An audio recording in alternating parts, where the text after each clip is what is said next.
ရေပေါ်မှာအလုတ်တာမရှိဘူး။ကျောင်းလိုက်တစ်ခုကိုသူကကြည့်ရအောင်။ဒီပြဩဝါဒစာအခန်းကြီး9အငယ်1ကျွန်မစာမီနဲ့ပဲဖတ်ပြသွားမယ်။ဒီပြဩဝါဒစာအခန်းကြီး9အငယ်1လူတို့အထက်မှာရေကောက်ချင်းခံရတော့ရေပေါ်မြင့်မှန်သမျှဒီအပြစ်ချရာရင်းများနဲ့လူစော်တကာများကိုလူတို့ကိုစားဖျားရှင်တာလူစော်ဆက်ကရခံထားချင်းခံရ၏။ဒါပါမြင်တွေ့ရလဲဆိုတမန်ကြီးကရေပေါ်ဟိတ်ရှိတယ်။ရေပေါ်ဆိုတာကဘုရားရဲ့အမှုတော်ဆောင်တွေဖြစ်တယ်။သူတို့ကဘာတွေလုပ်ရလဲဆိုရင်ရေပေါ်မှန်သမျှဒီအပြစ်ချရာရင်းများနဲ့လူစော်တကာများကိုလူတို့ကိုစားဖျားရှင်တာပူဇော်ဆက်ကရတယ်။ရေပေါ်ဟိတ်တွေကလူတွေအပြစ်လုပ်ပြီးဆိုရင်လူတွေအပြစ်လုပ်ဖို့တဲ့ကိုစားဖျားရှင်မှာတွားပြီးတော့အပြစ်ဖျားရစ်ကိုပူဇော်ရတယ်။အဲ့ဒါကရေပေါ်ဟိတ်လူတွေကိုစားလုပ်ရတဲ့အရာ။အဲ့ဒါနံပါတ်1ရေပေါ်ဟိတ်တွေလုပ်ရတဲ့အရာပါလဲဆိုလူတွေအပြစ်ကိုစားပြုပေးရတယ်။သင်ကတင်းမိသားစုတွေကိုစားပြုပေးဖို့ဖျားတယ်လို့ရှိတယ်။သင်ရဲ့ရက်ွက်အတွက်သင်ရဲ့မြို့အတွက်သင်ကိုစားပြုပေးဖို့ဖျားတယ်လို့ရှိတယ်။သင်နေရာကများကိုယ့်ရဲ့မိသားစုတွေဝင်တွေ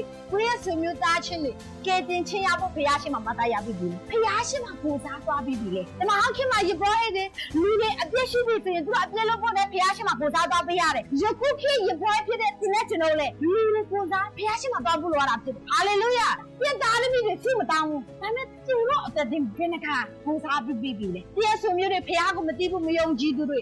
သူတို့အသက်ကိုစားဖျားရှိမှသွားပြီးတော့သူတို့ကဲတင်ချရဖို့တင်ဘယ်နှခါဆူတောင်းပြီးပြီလေ။ဟာလေလုယာ။အဲ့ဒီကဖျားတဲ့တင်ကျွန်တော်ခံထားတာ။သူတို့အတွက်ရည်တည်ပေးဖို့တဲ့ဖျားတွေခံထားတာ။သူကဘာပြောထားလဲ။ချိုသားလေးကိုငါမချက်စီးစီခြင်းကဝေကာတော့သူမျိုးရိုးပြတ်ပေါ်မှာရရစီးသားတော့သူတရားကငါရှာရမတွေ့။တိုင်းပြည်ဆိုရင်လူအများကြီးရှိတယ်တိုင်းပြည်ပြည်မှာမြန်မာနိုင်ငံမှာကြီးကြီးလူအများကြီးတလားလူများတဲ့အချက်မှာတယောက်တလေတောင်မှဖျားစီကိုသွားပြီးတော့မဖြစ်စီးပါနဲ့ဆိုပြီးတော့ဒီတိုင်းပြည်သားတွေအတွက်ကိုစားပြီးအပြည့်ဝင်ချတဲ့သူတရားမှမရှိဘူးဖျားခင်ရှာနေသေးတယ်အဲ့လိုမရှိဘူးဒီမိသားစုတဲ့တင်ဒီမျိုးအတွက်ဖျားခင်နော်ဘယ်သူကမတရမလဲဘယ်သူကဝိညာဉ်တော်သုံးလောင်းဖို့အတွက်ဘယ်သူကအကြီးအကျယ်ဆူတောင်းနေလဲရှာနေတာဖြစ်တယ်ဒီမိသားစုမှာဝိညာဉ်တော်အရှိန်နဲ့သုံးလောင်းဖို့ဒီမျိုးအပေါ်မှာပြန်တိုင်းနိုင်ငံအပေါ်မှာဝိညာဉ်တော်အရှိန်ကြီးစွာသုံးလောင်းဖို့ဘယ်နေရာကဖျားစီမှာပွားပြီးတော့ဆူတောင်းနေလဲဒီနေ့ကျွန်တော်ဆူတောင်းဖို့လိုရတာဖြစ်တယ်ဝိညာဉ်တော်အရှိန်ကြီးစွာသုံးလောင်းခြင်းကဖျားရဲ့အလိုတော်ဖျားရဲ့ဂရီတော်အဲ့ဒီဂရီတော်တင်တဲ့ကျွန်တော်အသက်တာချင်းမှာ